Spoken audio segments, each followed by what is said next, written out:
Welcome back to the NDP Pierrefonds-Dollard Leadership Panel Debate. We're entering our third segment, and our third segment begins with a discussion on trade. Here's the first question.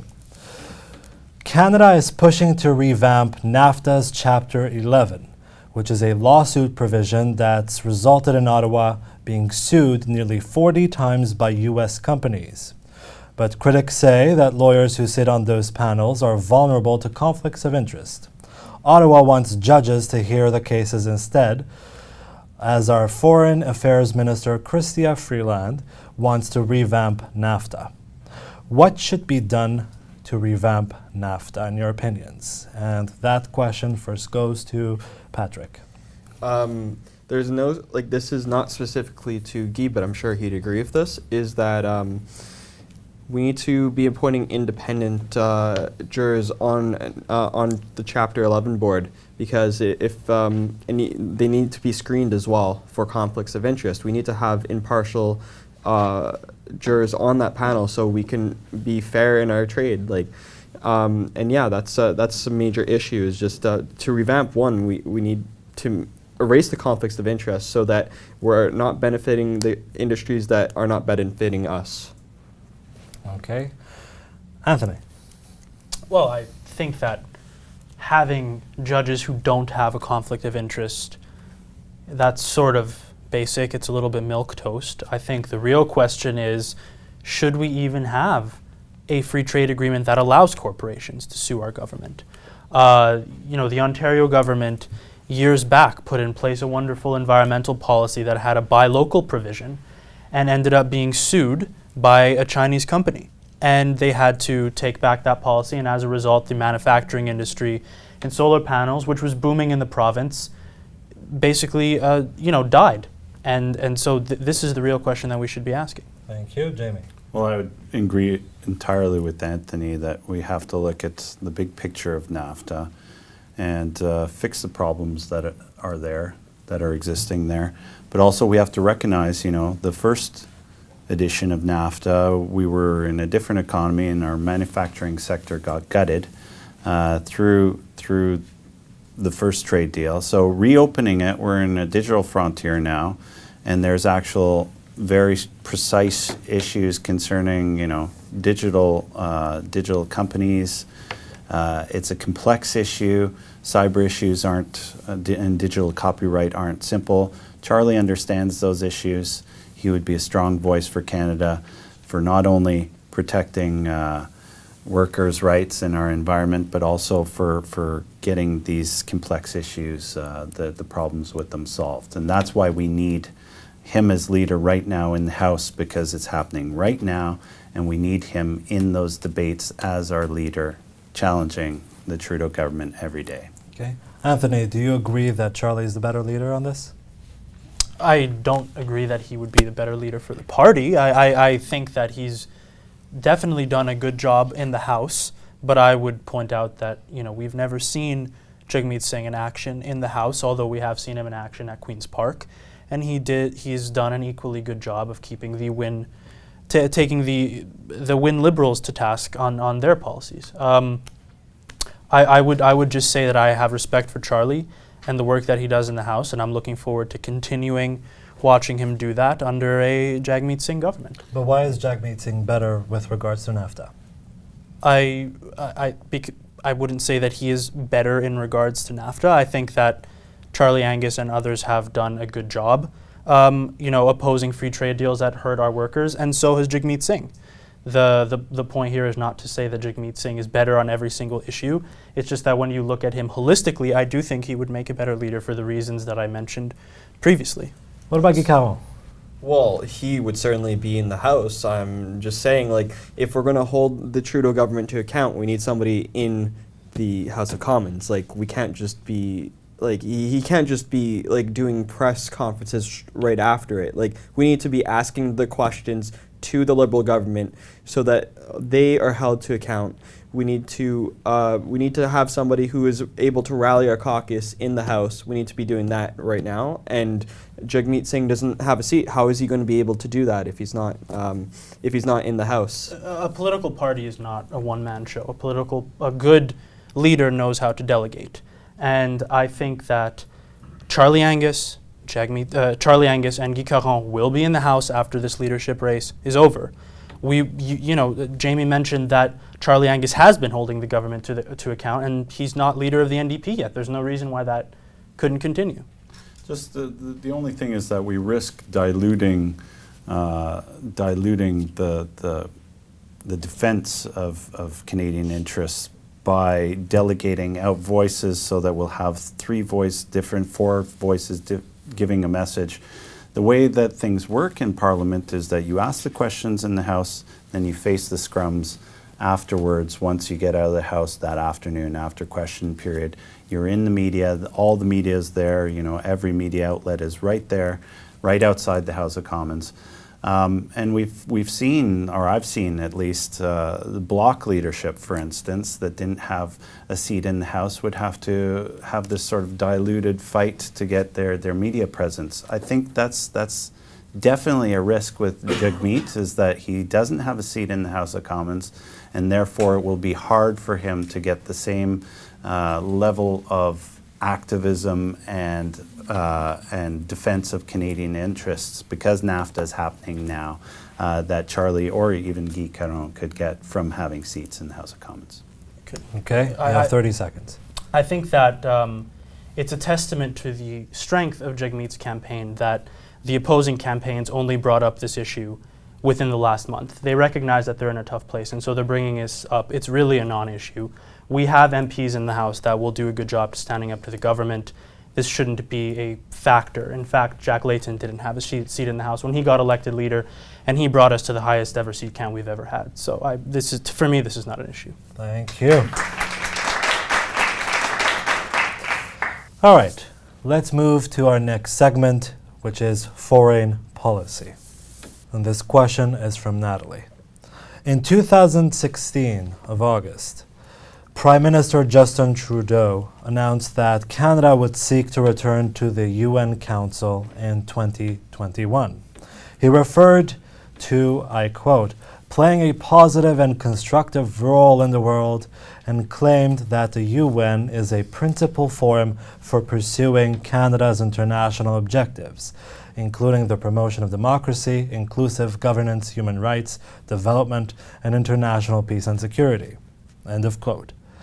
Do you agree with the Prime Minister, and how should Canada promote these ideals around the world? And we'll start that question with Anthony. Well, Jagmeet has put forth what I think is a policy proposal that was advocated by our Prime Minister, but then was not followed through in action, and that is Jagmeet has talked about promoting the rights of LGBT people at the United Nations and Indigenous rights as well. But of course, to be able to promote Indigenous rights, you have to follow this up with action. Our Prime Minister gave an inspiring speech at the UN, just the other day. But of course, he's still discriminating against on-reserve children, as the Human Rights Commission of Canada has recently shown. And so I think that Jagmeet's plan to advocate for these issues at the UN will also be followed up by action at home. And I think that this is really the crux of it. Can we follow up our advocacy on the international stage with action at home? All right. Let's talk about more action with Patrick. Well, Justin Trudeau talks the talk, but does he really walk the walk? In Saudi Arabia, we sold arms to them, and now they're using it on their civilians. Is that really human rights? Is that really respecting the human rights? Really? And then we have Indigenous people, Indigenous children, Indigenous people who don't have clean water. We're not even respecting the Human Rights Commission with their orders on Canada to respect them. We're not implementing the Truth and Reconciliations Commission's recommendations. Are we actually really respecting human rights? Are we actually being a good example? We're being quite hypocritical by advocating for something if we're not doing stuff domestically. And internationally as well, we shouldn't be selling arms to Saudi Arabia. Like, how dare we? That's irresponsible.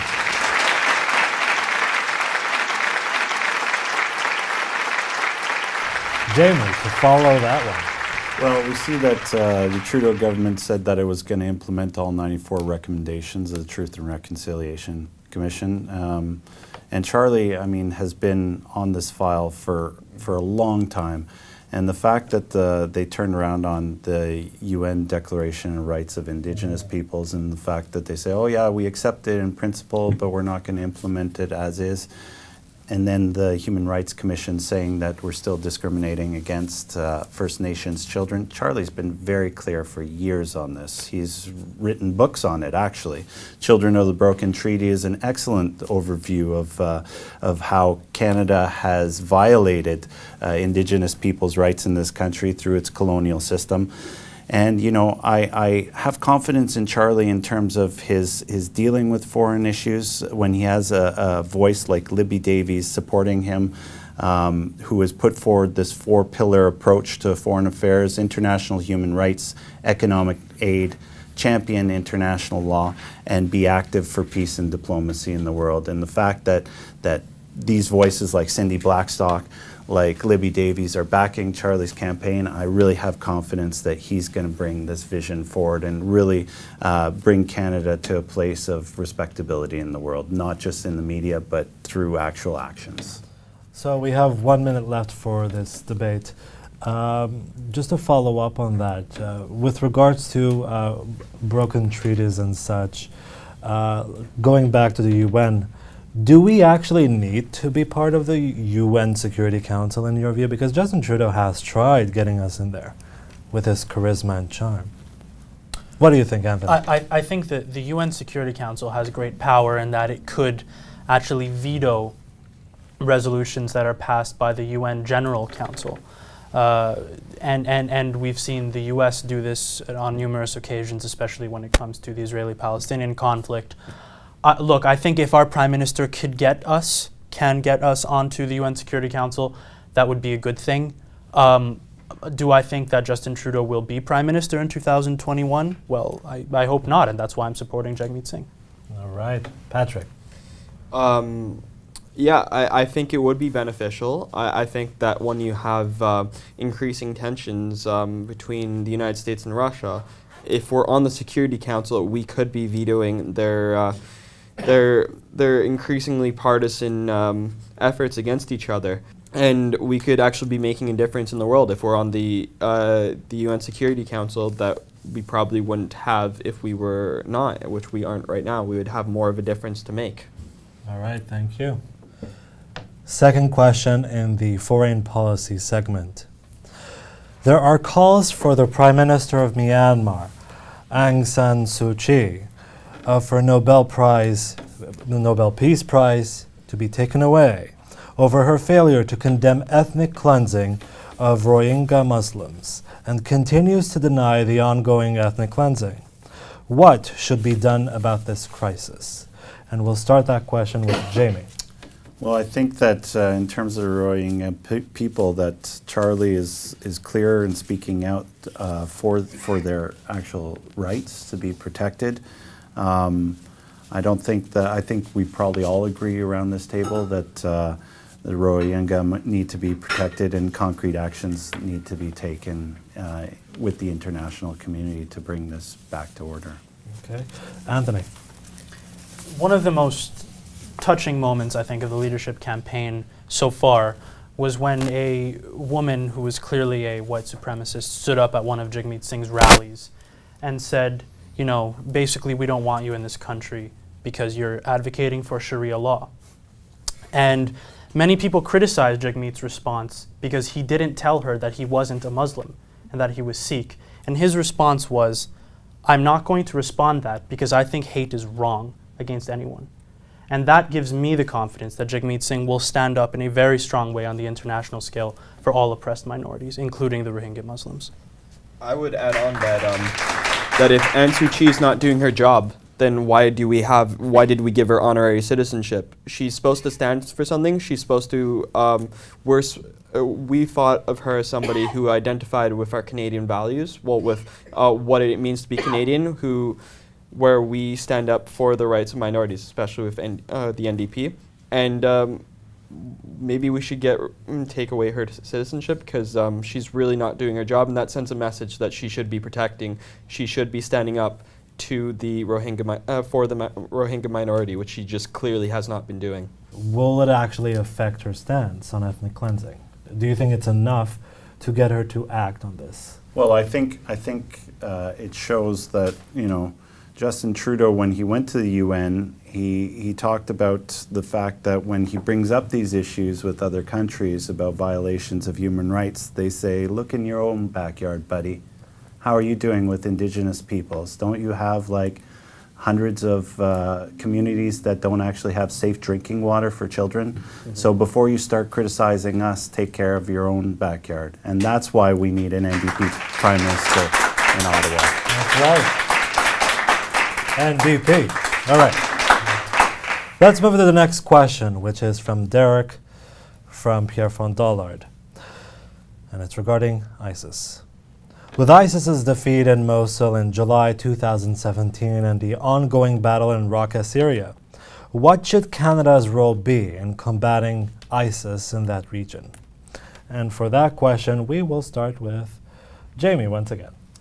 Well, you know, first of all, we need to be clear of what we're doing in that region. There hasn't been full transparency on this. You know, we're constantly told that we're not in a combat mission in that area of the world, and yet we have people that are, you know, in open fire situations. So I think we have to be clear with Canadians what we're doing there, whether it is a combat or a non-combat mission. And once we start dealing with those questions, I think the majority of Canadians don't support us going on foreign excursions overseas. And I think that if it was made clear that that's what we're doing, that most Canadians would not support that. Okay, Patrick? I'm in agreement with that. There needs to be more transparency of what we're actually doing there. Our role should just be stabilizing the region so that there is peace and there's peace in the region, and we just don't know exactly what they're doing. And that should be the role of Canadian forces. Like, we're wasting taxpayers' dollars without knowing what's actually going on there. They say that it's a non-combat role, as he was saying, but it's not clearly the case. Anthony? Yeah, I admire the work that the NDP's done over the years to really make sure that, especially with the Harper government, that they were actually clear. Is there going to be a plan of exit? What are we actually doing there? How many people are actually on the ground? I would also add that in the battle to retake Mosul, I don't think any of us want Mosul to be controlled by ISIS, but in the battle to retake that city, the bombardment of the coalition forces actually killed thousands of civilians. And so I think we've learned over the years that without clarity, without transparency, without the assurance of our government that these massacres would not happen with our invasion, I think we should be prudent. And also the other thing is that, you know, backing a certain group against a group like ISIS, there's no guarantee that that group will won't become a destabilizing force in the region. It's a highly complex situation. I lived in the region for 5 years. I lived in Istanbul, and it's a complex situation. We can't just be simplistic and black and white about it. There's lots of destabilizing forces besides ISIS that exist there, and we have to tread carefully in this situation. And I mean, in addition to what you said, I mean, it seems like if you fight those forces in one region, they keep spreading like a virus in other regions, primarily right now in the African continent. So, yeah, I mean, we need to be absolutely upfront of what we're actually doing in terms of diplomatically. Which brings us to our next question, or rather the lack of diplomacy. North Korea. So President Donald Trump is threatening... Same reactions with everybody. President Donald Trump is threatening military action against North Korea, especially this week at the UN, even more so, when he threatened Rocket Man claiming that the US will totally destroy North Korea. Decades of diplomacy and sanctions have failed to resolve the nuclear threat of North Korea. What should Canada do? And we'll start this question with Anthony. Well, I think that we have to rest on the assumption that Kim Jong-un and the Kim family in general, they want to stay alive and they want to stay in power. One of the things that they know for a fact will happen if they nuke the US is that they will be totally destroyed. And assuming that there is some element of rationality in the dictatorship, which I think there is, they've been in power for years and they've selectively used repression and other tactics to stay in power. I think that the rhetoric of Donald Trump is harmful. I mean, frankly, I think everyone would agree. One of the things we know would happen if Trump would attack North Korea is the immediate destruction of Seoul, South Korea, and possible nuclear war. So that being said, where is Justin Trudeau's voice on the international scale talking to Mr. Trump? Jamie? Well, I would say, North Korea is one of many countries where there's a suppression of human rights, but it doesn't stop Canada from trading with certain of those nations, like Saudi Arabia, we mentioned before, with flagrant abuse of human rights there. And, even China, where it's not a democratic regime, and yet we trade billions of dollars with China.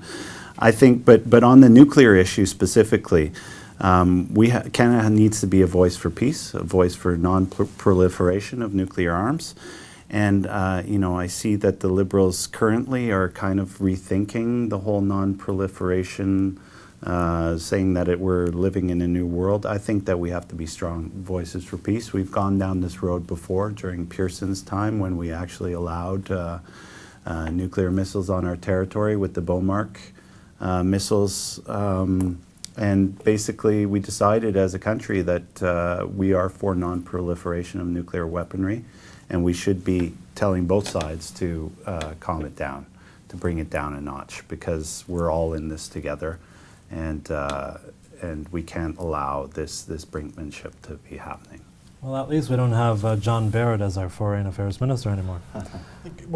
Well, I would also say that maybe we should also be sanctioning nations that are actually trading with North Korea. There's not just China, there's a few others, I'm forgetting the names of them, but it's just not them. We should be sending a message that North Korea is a nation that we can't be, we have to take seriously. Like Donald Trump's message at the UN just gave a huge propaganda boost to North Korea, to their propaganda ministry.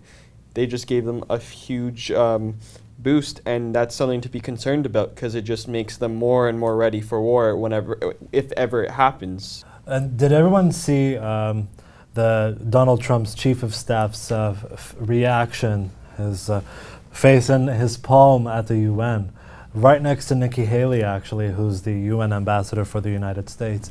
We'll have the picture up for you. It's quite funny, which also explains the need for leadership, I find. Right. Is that what you were about to say? I was going to say, I mean, in that vein, I was going to say that this conversation, I think, highlights really the fact, and I think we could all agree with this criticism, that foreign policy has been largely absent from the NDP leadership race this far. And I would like to see the candidates come forth with more concrete positions. That being said, I think what they have said, advocating for human rights on the world scale while also applying this at home, does show a marked difference with the Liberals and the Conservatives. So I would like to see them discuss it more, but I think it has been clear that you have two different visions between the NDP and the Liberals in power. Which brings me to our next question, which is regarding the Senate. The Senate was a contentious topic back in 2015, with the Harper government referring the questions regarding amending the Senate questions to the Supreme Court of Canada with regards to specific constitutional provisions, sections 38 and 41, which talk about unanimous consent and provincial consent and so on. What should be done about our Senate? And let's start that question with Patrick. Well, Guy has no formal proposal, he usually he refers to NDP policy on that, which is, as I recall, abolishing the Senate, which is it's been for decades.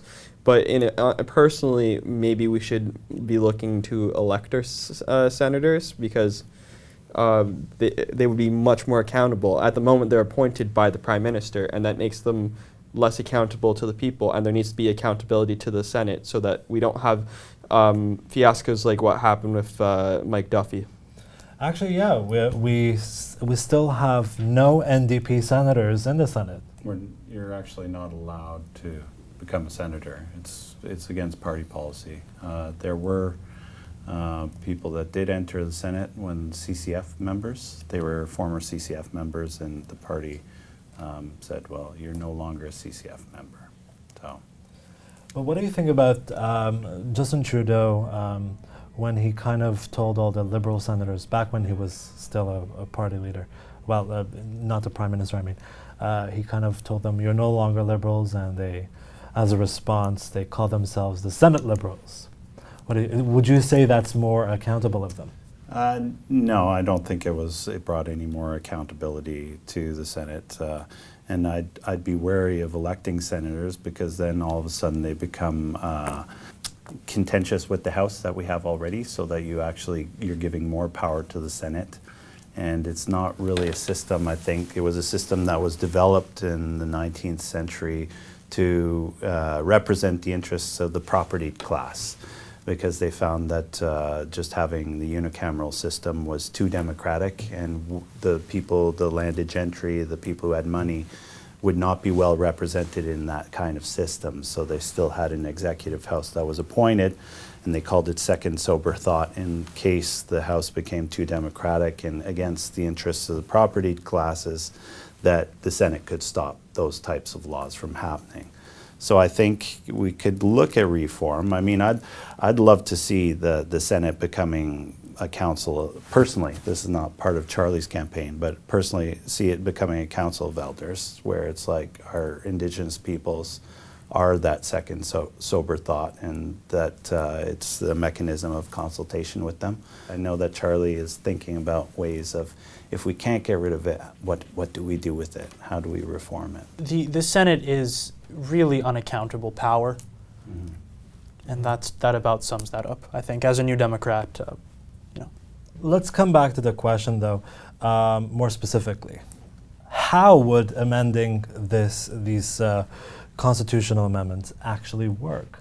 I mean, just to brief everyone, Sections 38 and 41 provide provisions as the following. So first of all, you can either go through the 750 rule, which means that 7 provinces must have their populations at least 50% for amending or abolishing the Senate. The other way you could do it is by having unanimous provincial consent, and that means 10 provinces have to actually agree, which is quite an impossible feat. I mean, it's not exactly how our Constitution was written either. So would you say that abolishing the Senate would be constitutionally possible? Anthony? I think it's constitutionally possible. It would be difficult. I don't think there's anything wrong with what Mr. Mulcair and his campaign did during last election, which was advocate the right position while acknowledging its difficulty. I mean, it would be difficult to end the arms trade with Saudi Arabia, because that's entrenched. It's so deeply entrenched in our society. It would be difficult to reform NAFTA in the interests of workers. These are all difficult things. I don't think we should stop advocating for them, though. So, how do you respond to those who actually say that we need the Senate, on the other hand, because they are a check over what the House of Commons actually passes? Because for those who don't know, there are 3 readings that occur in the House of Commons, and then it's sent to the Senate and sent back for a vote and so on. So how would you respond to that statement? Well, I would respond in 2 ways. The first way is that the check on the House of Commons is a check of unaccountable power. Right. So that's the first issue. But the second thing is that when Mr. Trudeau Sr.